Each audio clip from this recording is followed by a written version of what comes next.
All right, this is CR 2018-114770-001, State of Arizona versus Brittany Zamora. This is the time set for sentencing. Appearances for the record, please. Your Honor, good morning. Lacey Fisher for the state. And for the record, Your Honor, the victim attorneys for victim A's guardians are present and victim B's guardian is present.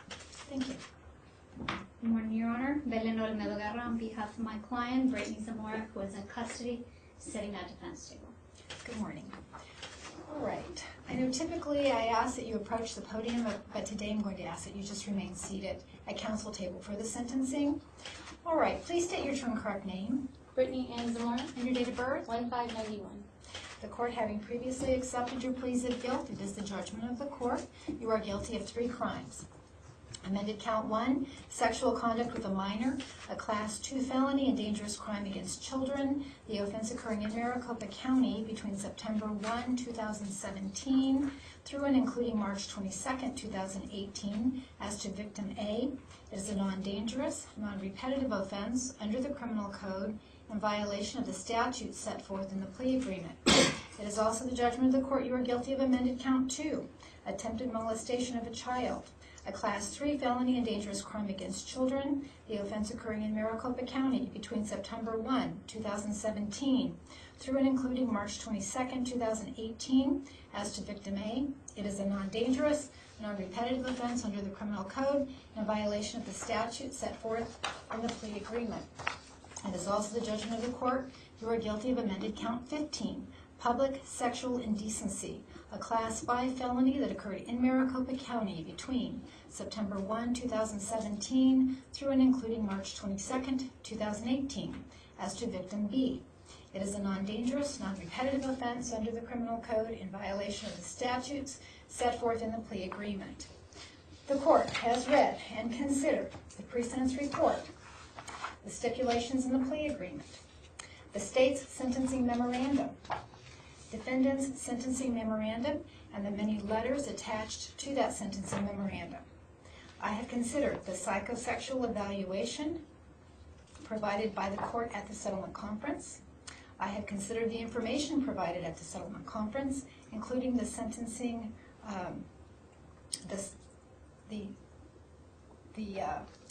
settlement conference memorandum, that was provided at the settlement conference, and the deviation request submitted to the state by defendant.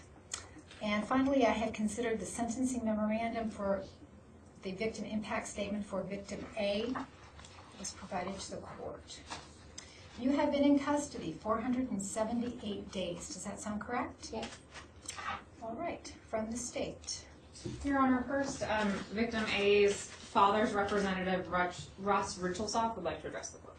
Yes. Unless Mr. Osborne would like to go first. Actually, we made an arrangement that I would go first. Thank you. Please come forward.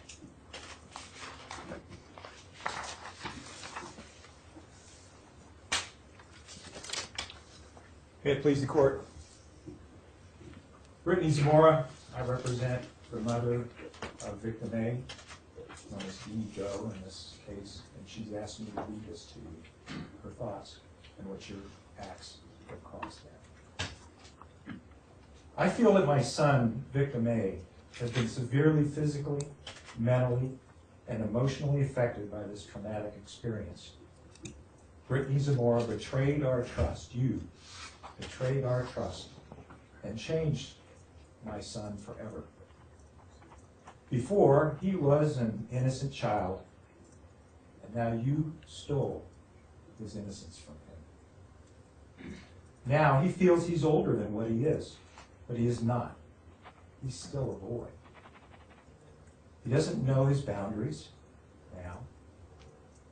You've damaged his perspective on women, girls, love, and people in general. He may never be the same. He's lost trust in himself. He's lost trust in those around him, those he should trust, his teachers. But he has all the love and support of his family, and together we will help him in every way possible to secure himself for the future. His life changed dramatically after what you did, Brittany Zamora. And he's having a hard time dealing with these changes of school, changes of location, geography, friends, and sports. Not to mention having a hard time dealing with cruel kids gossiping about him, social media gossiping about him. He can't sleep at night. His thoughts wander. He remembers what happened and how it affected him, and now how it's affected his family as well. It makes him angry. He doesn't know who he is anymore, and he's trying to find himself again. He gets a lot of headaches. He's depressed on almost a daily basis. He sleeps on and off during the day. He's stressed, anxious. He has a lot of mood swings and emotions he can't deal with in a healthy way. He feels numb and confused about his life and scared for his future. His father and I are making arrangements for him to secure private psychological counseling, an expense to us because of you. I'm grateful that the state provided counseling for a period of time, but the state's assistance ended, and that obligation to provide him counseling and any other treatment is now on us because of you. It's expensive, $150 a session, and I want to court, please keep the issue of restitution open so that you pay monetarily for his treatment.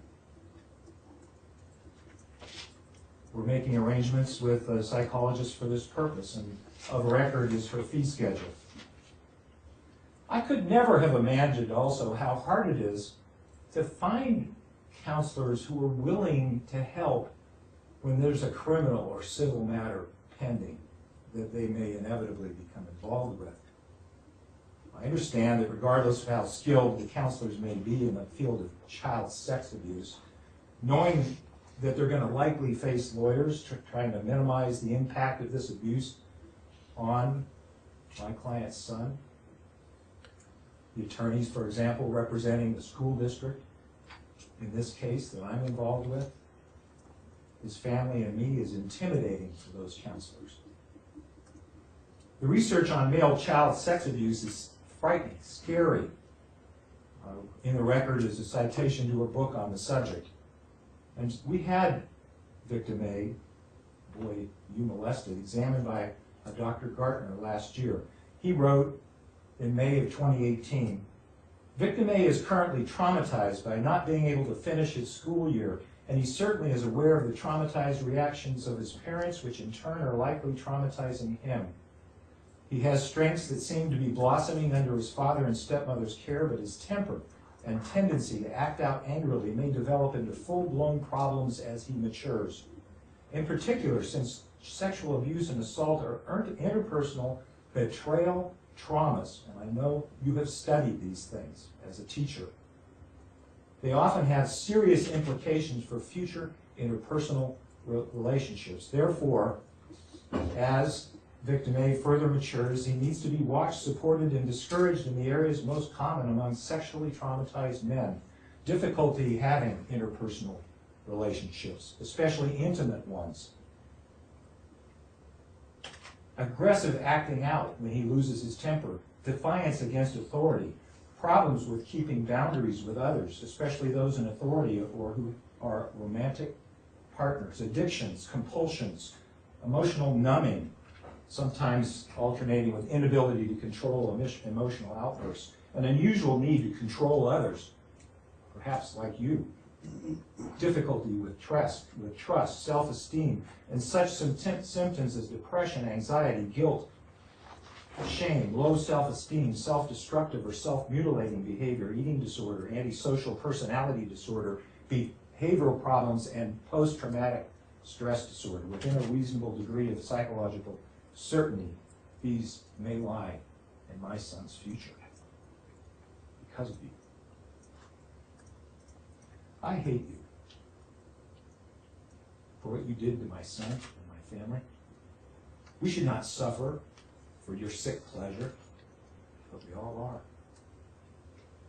I strongly feel that the plea deal is too lenient for you, but I support the plea deal and ask that the court award the maximum under the plea deal. You should never have children. You should never be close to children, even in your own family. You're going to be almost 50 when you leave prison, as the maximum sentence is. And I hold out few hopes that you'll be truly reformed by then. I think you suffer from a mental sickness that will never go away. Society should be protected from you. And I think you should be more strongly punished as well. Punishment for yourself and to show others not to follow the path you followed. I'm also angry at those who say that they think abuse like this of a woman on a young man is somehow less serious because it happened to a boy and not a girl. They show those that think that way some of what's bad about you, Brittany Zamora. Maybe you found your behavior somehow less evil because you're a woman taking advantage of a boy. No good mother wants her children to lose their innocence like this before they're truly ready. No good father should feel differently. And every child, no matter their sex, deserves to enter puberty and adulthood free of monsters like you, what you did. I've had problems sleeping myself and interacting with family and friends. I feel depressed myself, cry at night when I'm alone. I'm so broken-hearted and mournful for my son and what he's had to endure with a teacher we all thought he should trust, but instead took advantage of me. We don't know to what extent of damages you've caused us, but I feel he'll suffer forever because of you. I've lost the joy in things. It's impacted my pregnancy, my enjoyment of my younger kids going to school. So, Your Honor, we ask you to please award the maximum sentence under the plea agreement in this case. And Brittany Zamora, we hope you spend many, many years in prison and may find rehabilitation, although we don't hold out those hopes. Thank you, Judge. And now it's my understanding that victim A's father's attorney would like to address the court, Russ Richelsaw. I'm Russ Richelsaw. I represent victim A's father and stepmother. I have a letter that they've written to address the court and directly to Brittany Zamora. To the court, we, Jado and Emdo, the father of stepmother of victim A, have asked our lawyer to read this statement in hopes that you will sentence Brittany Zamora to the maximum sentence possible under the law due to the heinous nature of her crimes and the irreversible damage she has caused not only to our son, but also upon our family. While we appreciate the efforts undertaken by the state to resolve this matter, we do not believe any prison sentence is long enough. Once Brittany Zamora is released from prison, this monster will get to enjoy the freedom to live the rest of her life outside prison walls. Our son, on the other hand, has been stripped of and will never recover the innocence of his childhood. There are so many milestones that our son will now go through with a different frame of mind as he gets older. He will miss out on so many important emotions and feelings when it comes to relationships with women throughout the rest of his life, all because his trust was betrayed by a 6th grade school teacher. Over the course of many months, this woman intentionally set out to groom our son for her own twisted pleasures under the guise of being a trusted teacher, caretaker, and school district representative. She offered to tutor our son after hours. She offered to babysit our other small children. Little did we know at the time, it was all part of an orchestrated plan to rob our son of his childhood innocence. Your Honor, this woman is a twisted monster and she belongs behind bars. In sentencing this defendant, please blind yourself to the fact that she is a woman and her prey was a young boy and not vice versa. If the genders were reversed in this situation, there can be no doubt that this defendant would more likely than not face a sentence closer to life behind bars than a sentence where she has the possibility of being released at a young enough age where she may still have a child of her own. This monster cannot be trusted around any children at all, period. She preys on the innocence of children. She knows how to manipulate and gain the trust of others around her with only a grotesque and disturbing agenda in mind. She is a disgusting human being who deserves no less than the punishment of spending the rest of her days in prison, which is the same time frame that we will have to endure the damage she has caused our son and our family. To Brittany Zamora, this is from client's father. I hope you spend every waking moment in your prison cell thinking about the horrendous crime that you committed that got you behind bars. You stripped everything from my son, and now you will spend the rest of your youth and much of your adulthood in jail. You will be a registered sex offender. You will never work with children again in your entire life, let alone be any kind of teacher. I pray that you never have the blessing to have your own child. Know that you have brought nothing but disgrace and turmoil to your new husband and your own family with your vile and disgusting behavior. I hope you rot in your prison cell for at least the next 236,520 hours, and you spend every one of those hours praying for forgiveness for the horror and pain that you have caused us. Brittany Zamora, I need you to know this. My son will grow up, have a good life, get married, and have children of his own. I will not allow you to interfere with my son's life any further.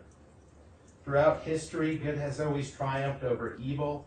You are just another dark shadow, and as a family, we will defeat you. We will not allow you to hold our son back or continue to drag him down any longer. Your Honor, with this sentencing, we are hoping that you will give new meaning to the phrase, justice is blind. We are hopeful that your sentence will help close this awful chapter of our lives and bring to public light the fact that no matter the gender, when it comes to sex crimes against children, a child is a child. And no matter the predator, male or female, the damage caused is the same, and justice will come down harshly so the new wave of predators will think twice before acting in such a horrendous manner. We believe it is time that a judge stands up for children when they have the power to. Too many have come and gone through the criminal justice system with lenient consequences. It's time for a change so the children of this world can be just that, children. Sincerely, the father and stepmother of victim A.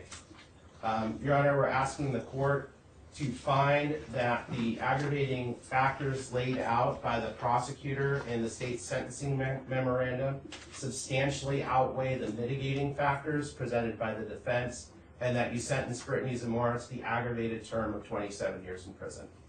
Thank you. Thank you for your statement. Thank you, Judge. And now victim B's guardian would like to address the court. Yes, Would you like her at the podium? yes, please. Thank you.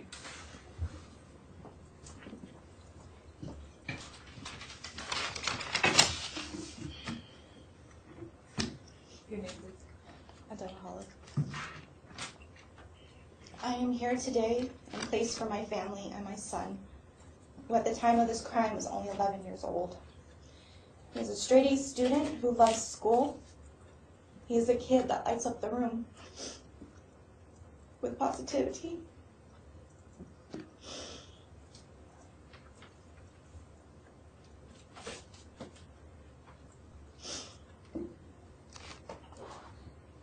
Take your time.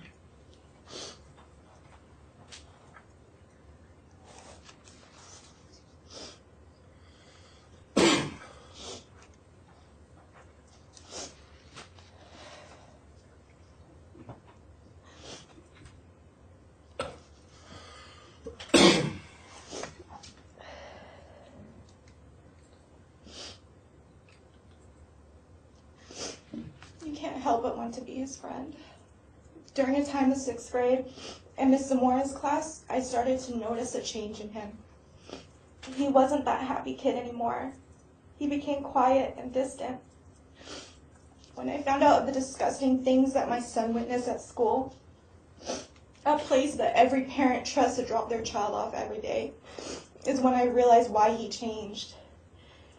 He witnessed sexual acts between Miss Zamora and the other victim that no child should ever have to encounter. At times he was told to be a lookout. He felt so uncomfortable that he removed himself the second time. Instead of teaching subjects like math and English, she showed him pictures and asked him about his private parts. She tried to groom my child into believing that this behavior was okay. We tell our children to listen to their teachers, and Miss Zamora used her position as a teacher to keep my son quiet by telling him that she would be thrown in jail if her secret got out. She knew this was wrong. She's a true definition of a child predator. Miss Zamora starts a friendship with these boys and gains their trust and then lures them in for her own sick sexual desires.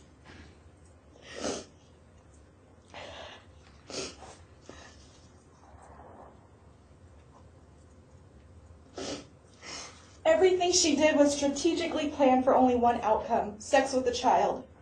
This has affected our family and my son deeply, and we're trying to make sure that he can still enjoy a normal childhood.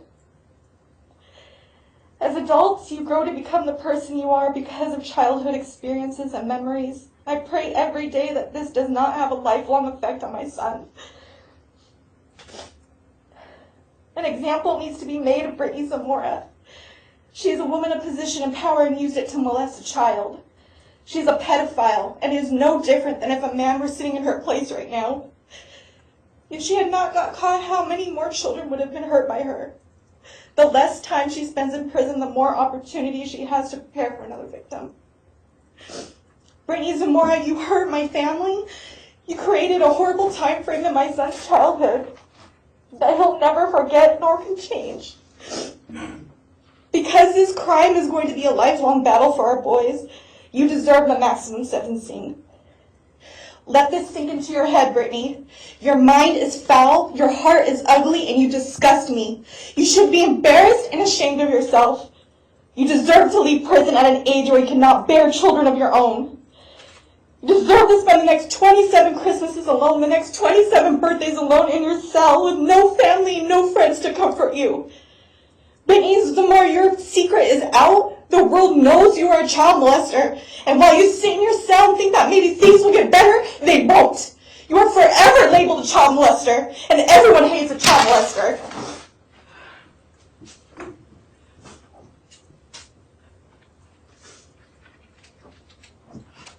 Your Honor, the facts in this case are beyond disturbing. They're truly, truly shocking. These are children that we're talking about, 6th graders, a 13-year-old and an 11-year-old. Your Honor, I know you know this, but children inherently trust adults. We tell them to, as a society, to trust adults. And even more so, children, parents, the community, put our trust in teachers to protect our children when we leave them at school. We put our trust in teachers not just to educate children, but to protect them every day. Every day, today, this morning, children throughout the country were dropped off at school by their parents. And those parents believe that the teachers were not just going to educate their children, but help them learn and grow. It's almost beyond comprehension, therefore in this case, that the person that these parents trusted so much to take care of their children was the very person who harmed them irrevocably. It's undeniable the violation of trust that this defendant committed while she was in such a position of power. And it makes this case even more horrific and warrants an aggravated sentence due to that position of trust that she held and the way that she used it to not only commit her crimes, but also try and cover them up. Beyond the impact that this is going to have on the victims, which is undoubtedly immeasurable, it has also had a substantial impact in the community. The defendant's actions will have a long-lasting impact at the school that she worked at and on the other students there. It will have impacts on the teachers there and beyond that, schools throughout the community, throughout the teaching profession as a whole. Because that trust that we tell our students to put in teachers has been diminished in a way that will be hard to get back.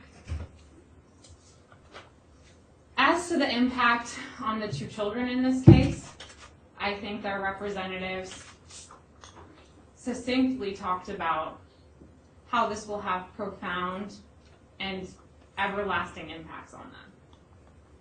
The impact is immeasurable, and I believe and I hope that these children will be able to move forward past this and that their families will be able to heal. But there is no denying that it's something that they will have to carry with them for the rest of their lives. It will always be a part of their childhood, and it will always be something that they carry with them. Something that's going to be much longer lasting than any punishment that this court could ever put forward. As an aggravating factor, the young age of these victims also cannot be overlooked. Anytime we see a case where an adult preys on a child, that's something horrific and something to be taken very seriously. But these children were particularly vulnerable, only in the 6th grade. And that's an aggravating factor that the court must consider. The defendant's conduct itself was incredibly aggravating. The defense in their mitigation wrote, and I quote, "Brittany is a good person who made a mistake." Judge, this was not a mistake. This was not a momentary lapse in judgment or a singular incident. These were repeated choices over months. Repeated bad acts with multiple young students. The defendant chose to engage in sexual intercourse with victim A on multiple occasions, in her classroom, outside of the classroom, picking him up from his grandparents' home. Make no mistake about it. This was not a spur-of-the-moment thing. This was not a one-time drunken incident, nor was this someone who just got caught up in the moment. These were planned, repeated bad acts.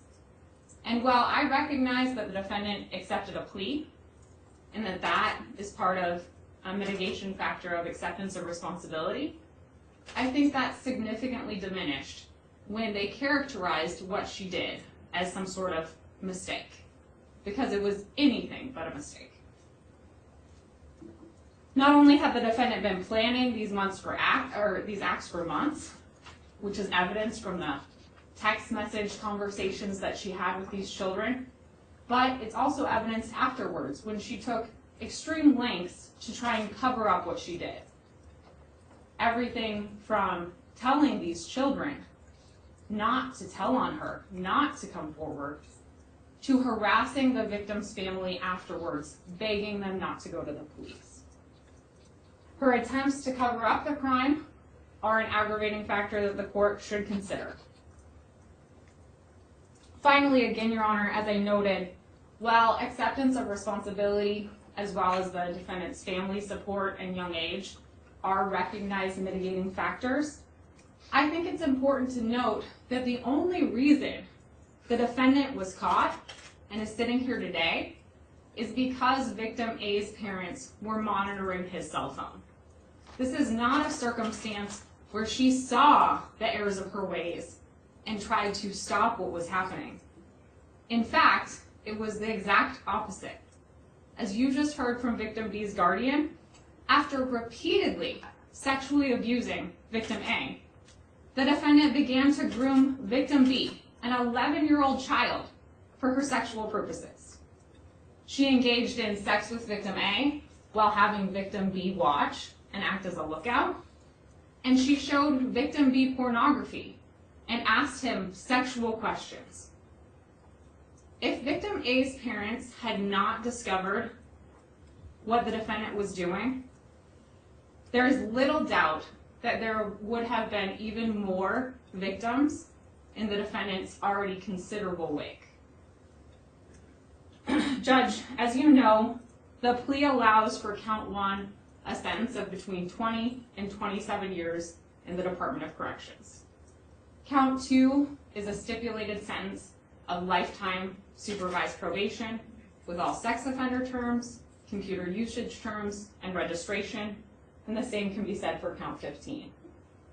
As to counts 2 and count 15, I would ask that you follow the terms of the plea and sentence her to the lifetime probation after she's released from prison with the stipulated terms, the fines and fees, and the registration. As to count 1, Your Honor, the state believes an aggravated sentence of 27 years is appropriate. I outlined the aggravating factors in my written sentencing memorandum, and I just briefly discussed them with the court, but they include harm to the victim, the defendant's abuse of her position of trust, the victim's young age, the defendant's attempts to cover her crime, and the need to protect future victims and deter future similar conduct. As I stated before, while there is mitigation that the defense has put forward, including family support and the defendant's young age, as well as her acceptance of responsibility by taking a plea, I think those are strongly outweighed by the aggravating factors in this case. While the state does not dispute that taking a plea signals acceptance of responsibility, the message that defense has sent through their sentencing memoranda minimizes that. In the memoranda, the defendant blames everyone for what happened except herself. She in fact goes so far as to blame victim A for his, quote, sexual advances that she could not turn down. She blames the school and the principal for what are in actuality her bad actions. Your Honor, given all of the factors that I've outlined, 27 years in the Department of Corrections is the appropriate sentence in this case. I would ask that the court retain jurisdiction over restitution for both victims. Thank you, Judge. For what period of time? The court was contemplating 750 days. Do you believe longer than that is necessary? I believe 750 days is sufficient. If the parties need more time or the victims need more time after that, they can notify the court. Okay, thank you. Counsel? Yes, Your Honor. We do have family that would like to speak. Certainly.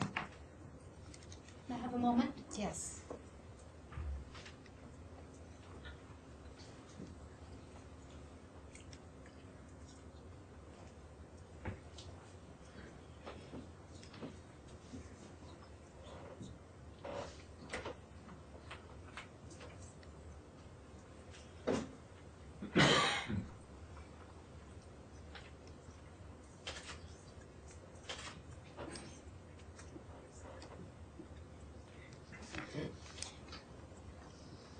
Please start by telling us your name.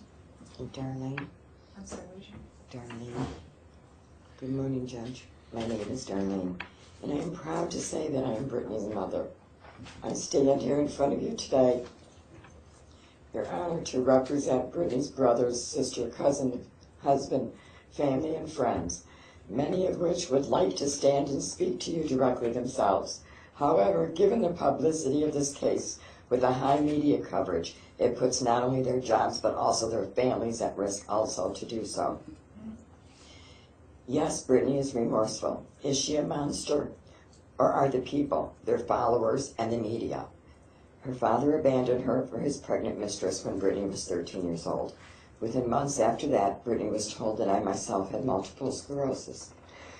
Brittany then began to not only help me and learn to administer my shots at the time, Brittany also began trying to be so grown up, and I believe she became confused. Her self-esteem faltered, her self-worth. Her idol, her dad, left her with no explanation. He denied Brittany was his daughter when questioned by the media, stating he was her father's brother and that her father had died. Throughout her teen years, she began working part-time at first, then into full-time, and she also threw herself into her studies. She never was one to party, drink, or smoke. She wanted to prove to herself that she was worthy of something. She earned her bachelor's degrees with many honors and 4.0. Brittany married her best friend, and then she continued to earn her master's degree again with a 4.0. Intelligently, she excelled. Emotionally, she lost her teen years and a part of herself. Even though inside she was personally suffering, she did nothing but give all of herself to others, always there for those in need. Brittany was never the person whom had to have the latest fashion. She was very frugal and appreciated anything she had and worked very hard to accomplish being the beautiful human being that she is. Her risk assessment proved she would never be at risk for this offense again, that she needed counseling. So let's not forget the term rehabilitate. I do believe due to the media coverage, she has been given an unfair advantage by preconceived ideas to the public. Brittany has been the sunshine in so many people's lives. She led many events for school. She was Teacher of the Word of the Year, Prom Queen, as well as she organized many charity events, such as the MS Walk. She had t-shirts made for the events, Autism Walk, Heart Health Walk, and many others. Her thoughts and actions were always to help others. Even her time here in jail, she was helping others to learn in order for them to pass their test. She held Bible study group every AM. She got the girls up exercising a few times a week. She's been well liked and appreciated for all she has done to help others. Her compassion is beyond words. She cared so much for others in any aspect they needed: shoes, clothes, organizing and forming special teams. Your Honor, I respect your authority and your decisions. Please understand, this is not a monster. She is a beautiful person with the kindest heart ever. Hopefully you can see through her characteristics, letters, and the true person she is. On behalf of myself, family, and friends who all know her, the true her, not what the media and the public are making her out to be with many false accusations, we beg you to please limit Brittany's sentencing time as low as you can. Thank you for your time. Irwin. IRWAN.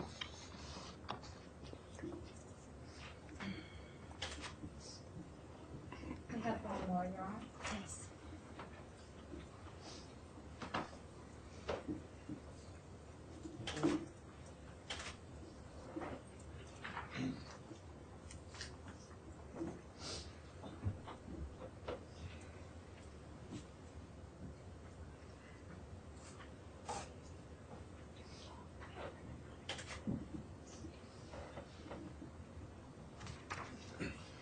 Please start by telling us your name. My name is Chris Barnum. Good morning, Your Honor. I first met Brittany when she was 14 years old and have been a part of her and her family's life ever since.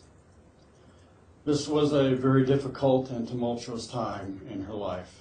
If facing all the challenges of becoming an adolescent wasn't enough for Brittany, she had her strength tested to its fullest capacity when her father had an affair, cheated on her mother, resulting in a subsequent divorce shortly thereafter. This had tragic consequences on Brittany as she was suddenly thrust into regression, having to try to comprehend the inconceivable act that her father had committed and to make sense of the destruction of her world in its wake. Not only did she lose her faith and trust in humanity, she had lost her best friend, her advisor, and her security. She lost her self-worth and her self-esteem. She poured herself into her schoolwork and studied feverishly way into the night, just to keep herself busy and her mind occupied. It was a constant effort for her to keep herself from having to face the harsh reality of the emotional scarring going on within her from the breakup and loss of her father. And to make it worse, he made little or no attempt to contact her. And even when he did, it was sparingly and only with his new girlfriend and their baby along for the visit. This only occurred for the first few years, and then she was totally abandoned by him. Brittany became withdrawn and depressed, but always tried to put on a smile and on her face, hiding her suffering inside. I believe that a part of Brittany died when she lost her father. And out of denial, her spirit froze in time, and inside, she wanted to be that 13-year-old girl forever. Although a poor substitute for normalcy, it was a safe and a happy place for her. As time went on, she continued to excel in school and on to college with too many degrees and accommodations and awards to ever mention. Despite the crippling effects of an anguished heart, she met a man that she loved and married. Besides being there for him and her family, she was a rising star in a successful teaching career that finally gave her some traction and fulfillment. Even with all of that, she found time to coach girls volleyball, girls basketball, and donate to the less fortunate. Even worked in a soup kitchen on the holidays.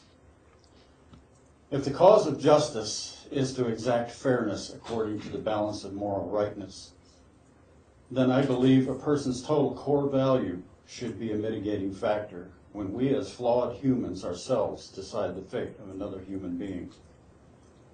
The person you see before you here today, Brittany, is a loving, caring, compassionate woman that has an emotional, crippled heart and mind, that has a superhuman ability to succeed, and with determination and dedication and the proper mental and emotional support through rehabilitation, she will be an amazing asset to society. And it would be an epic tragedy to just throw away this beautiful life.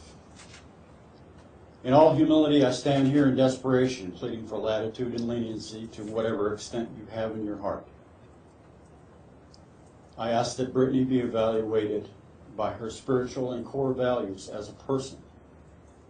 I ask that even though a frenzied media, hungry for a story, and an angry mob of people spurred on by the sensationalism, stand ready to scourge their victim, that you will take a moment to find compassion and understanding in your heart and make a decision that is fair and humane in the eyes of God. I ask for the court to guide her with care and love instead of imposing a harsher sentence of more prison time. Yes, I am a Buddhist, and I truly believe in karma for our thoughts and actions, and the need to accept our part in extending a hand out to help others elevate their consciousness with understanding and compassion. Thank you, Your Honor, for your time and patience. May God bless you always. Thank you, sir.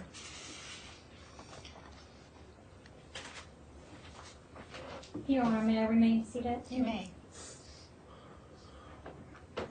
Your Honor, we ask the court to follow the terms of the plea agreement and consider the mitigation that has been provided to the court. We ask the court to sentence Brittany Zamora to 20 years in the Department of Corrections, followed by 2 lifetime probation terms. This court presided over the settlement conference and has the materials as the court already enumerated. In addition, the court is in possession of all the sentencing materials provided by defense. However, I'd like to highlight a few things for the court. Brittany today is 28 years old. She has no prior felony convictions or has ever been in trouble with the law enforcement. This is the first time that she does anything remotely close to this, and she definitely acted out of character. As her family outlined, she has been very successful in education, in her own personal education. She used her education as a way to refuge from problems. She completed high school and then attended the university and obtained her master's degree. Her family has been unconditional. They're here today. They have been with her through this entire journey. It is extremely difficult for them to be present and to put at risk not only their safety, but also their livelihood, their jobs. It is a very difficult position for their friends also to be here. Throughout this case, Brittany's family, who was already very close to her, was her nucleus of life, became even closer. And that has given her the sustenance to continue through this year.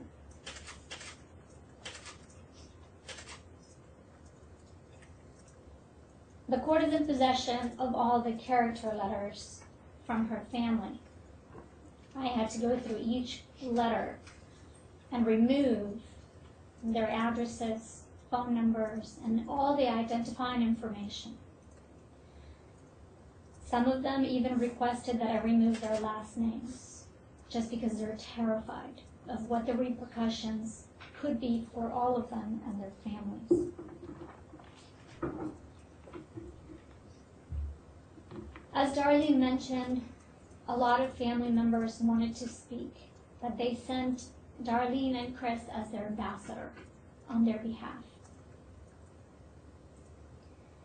One common thread that all the letters have is Brittany's character. They all outline how well loved and respected she has always been. When Brittany's already absentee father left, she was 13 and became a leader in her household. She started working multiple jobs to contribute financially. Although there were other siblings, everybody was older. She was the youngest and the only one with Mom for a long time. Her mother's illness reached its peak, and Brittany became the caretaker. She took new responsibilities, but none of that affected her drive, her schooling, her GPA. Throughout her life, Brittany has volunteered and raised money for multiple charities. She's a daughter, a sister, a friend that all can count on. The letters reflect her character. She does not have a single ounce of malice in her bones, in spite of everything that has been said about her. She does not like to see other people upset and will always put other people first. During this case, as her attorney, I recruited mitigation specialist, data analyst, and psychologist to conduct research and develop mitigation. Everything has been provided to the court. The data research revealed strong data, and it was presented to the state in an effort to reduce the original plea, but it was not successful. The mitigation was also developed, but it did not make a difference for the state. A psychologist conducted a psychosexual evaluation that included a polygraph, which is called a lie detector test. The entire assessment revealed the truth about Brittany. She's not a monster. She does not have any interest in children. She was found to have anxiety, depression, and a compulsive disorder because she likes things to be organized.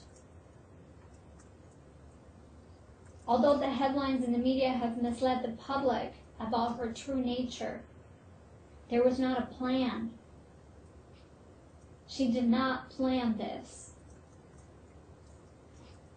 And I do stand by my statement that she did make mistakes.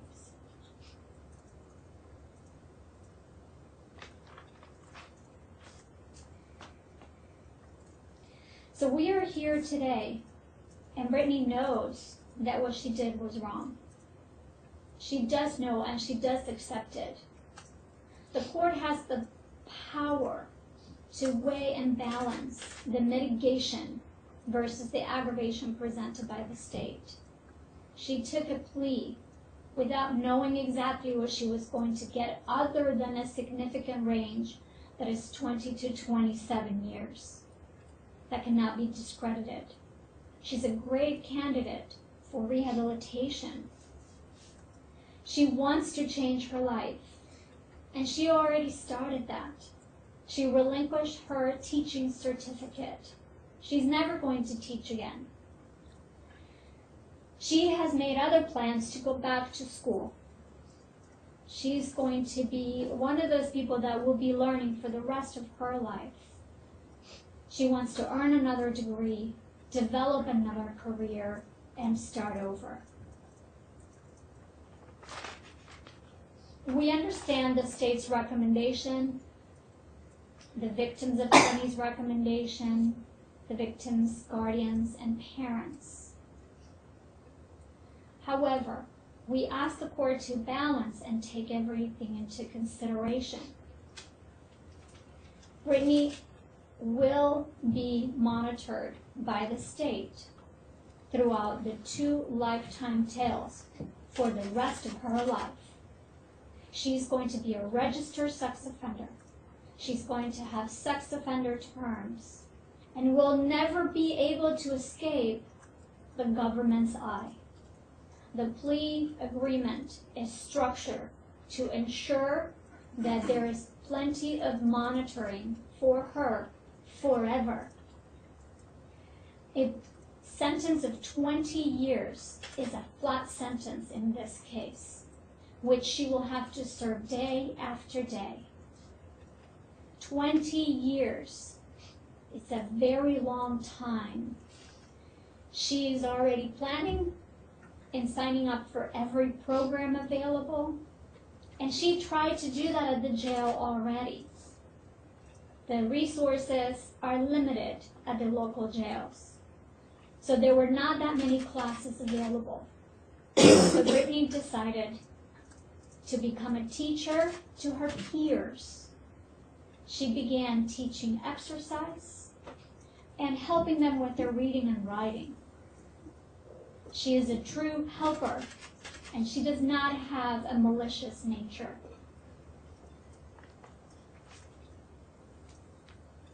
The pre-sentence report also has taken everything into consideration. The pre-sentence report indicates that they feel appropriate a presumptive term, which is 20 years. The minimum for this type of crime was never made available to Brittany. It is built already, starting at the presumptive, leading to the aggravation. In terms of restitution, we understand that things are not tangible at this time. Brittany is waiving her presence for any future hearings. However, we ask the court to take note, although there will be no decisions made today in that regard, that there has been a settlement agreement reached in the civil aspect between Brittany Zamora and her husband's homeowner's insurance. They have already paid a civil claim. In addition, there is a $2.5 million claim that is still outstanding between the victims and their attorneys and the school district. We ask the court to take everything into consideration today and ask the court to use its power to weigh and balance everything today. Brittany is a good member of our society, and punishment of 20 years is ample. She needs rehabilitation and counseling, as Dr. Toma indicated in the report. There is no denial that she needs therapy. For all those reasons, Your Honor, we ask the court to take everything into consideration. And in addition, we ask the court to give her credit for her time served.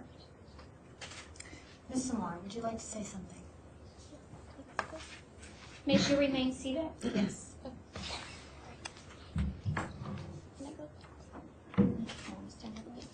She would like to reach the podium, Your Honor. Certainly.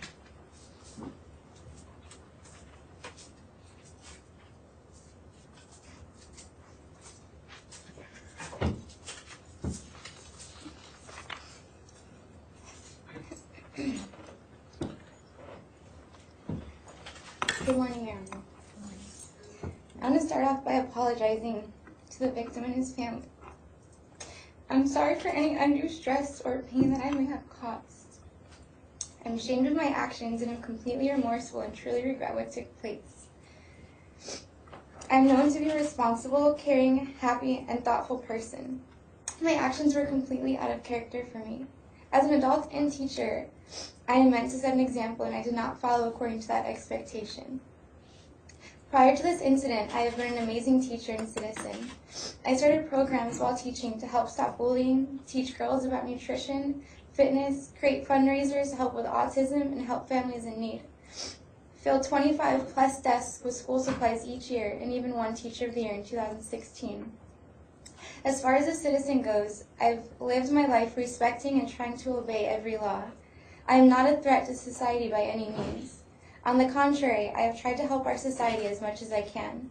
This includes helping out the homeless, volunteering for the city, and giving time to assist with church programs.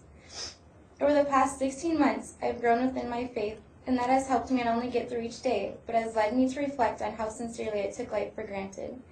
A life that I have been working so hard to set up for a successful and bountiful future. I would do anything to re-enter society sooner for a second chance. This sentencing is not only taking decades of my own life and experiences away, but those of my loved ones as well. My family knows who I am and my heart, so it is just as hard on them. Therefore, I would also like to apologize to them. As stated earlier, I never want to hurt anyone, and it tears me apart to know that I have, and I'm deeply sorry.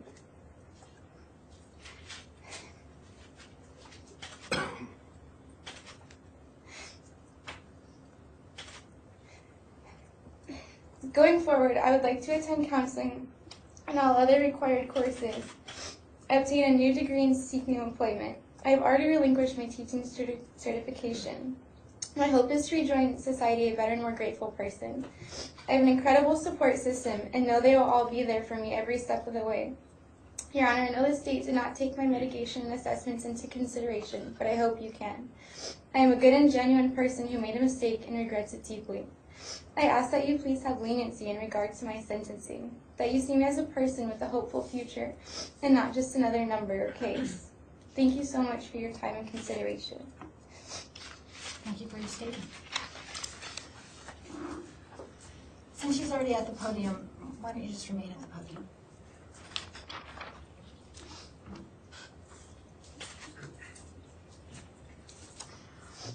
All right, the court has considered the nature and circumstances of the offenses. The court has identified aggravating and mitigating circumstances and weighed and balanced those circumstances.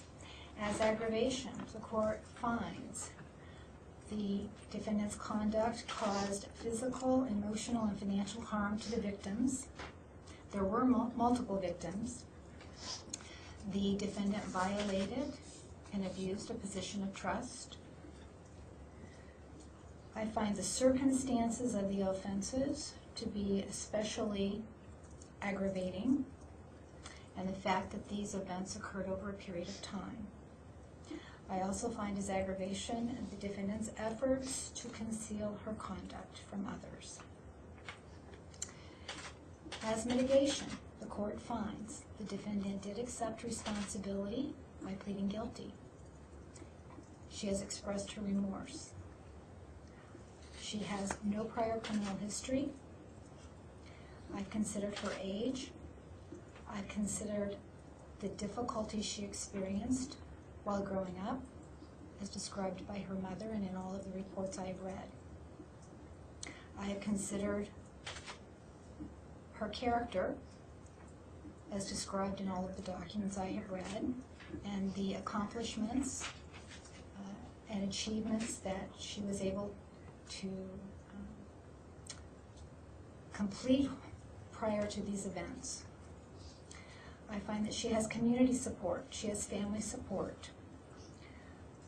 I have also considered the information in the risk assessment, and that includes some mental health issues as described by her attorney.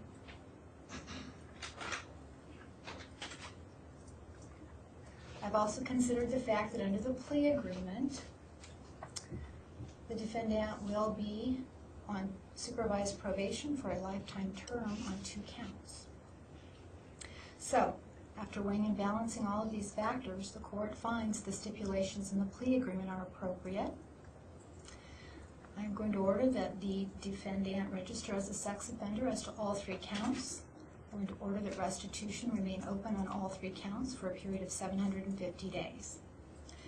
For amended count 1, the court finds that the presumptive term is appropriate, so it is ordered the defendant be incarcerated in the Department of Corrections for 20 calendar years with credit for 478 days of pre-sentence credit. As to amended count 2 and amended count 15, it is ordered suspending the imposition of sentence and placing the defendant on supervised probation for a lifetime term to begin upon physical release from the Department of Corrections. The terms and conditions of probation are in writing. You'll have an opportunity to read and sign those terms shortly. When you sign the terms of probation, it indicates to the court you understand and will follow those terms. If you do not follow those terms, you can be returned to court and found in violation. Your probation could be revoked, and you could be sent back to prison for the maximum term provided by law for each of these offenses for counts 2 and 15 as amended. Do you understand? Yes. You are to follow all of the standard terms and conditions of probation. In addition, you're to have no contact with any victim. You are not to return to the scene of the crime. You are to follow the sex offender terms of probation and the computer usage terms of probation. As financial assessments, there will be a $20 probation assessment on amended count 15. All other financial assessments will be on count 2. There will be a $500 sexual assault assessment, a $65 per month probation service fee, a $250 sex offender registration fee, a $20 probation assessment, a $2 victim rights assessment, a $50 address confidentiality assessment, a $20 time payment fee, and a $13 criminal penalty payable to the Goodyear Police Department.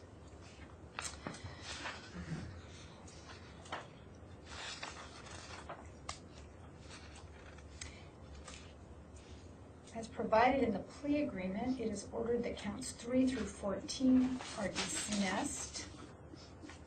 Do you have any questions about any aspect of your sentence? No. You have 90 days from today to file a notice of post-conviction relief with this court. You have the right to have an attorney represent you. If you cannot afford an attorney, one will be appointed for you. If you cannot afford the necessary records and transcripts, they will be provided for you at no cost. Do you understand? Yes. Counsel, is there anything else from the state? No, Your Honor, thank you very much. Counsel, anything No, else? Your Honor, thank you. Good luck. Thank you. All rise.